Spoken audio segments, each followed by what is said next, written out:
Kung nagpapa-home service physical therapy ka ngayon at ang ginagawa ay kinakabit ka ng aparato, kinukuryente ka, binibigyan ng exercises, hindi ka gagaling doon. We call that the Happy Meal combo. But Happy Meal kasi di ka ho. It doesn't matter ka na stroke ka, may sciatica ka, may knee pain, back pain ka.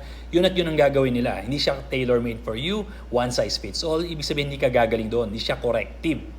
Ngayon, kung nagpapahilot ka naman, sinasabi ng mga hilot, ma'am, barado kasi yung dugo nyo, kailangan masahihin natin, hulutin natin para dumalo yung dugo nyo. That's not true kasi kung barado ang dugo ninyo, patay ka na.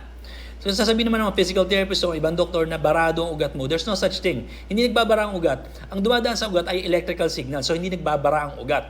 So sari-saring misconception, sari-saring mga salita, sari-saring belief na hindi tama. So kung meron kayong back pain, knee pain, shoulder pain, na stroke kayo at home service kayo, hindi kayo gumagaling, come check us out sa Active Life Clinic kasi doon gagawin natin mga corrective therapy na kung saan gagaling kayo talaga.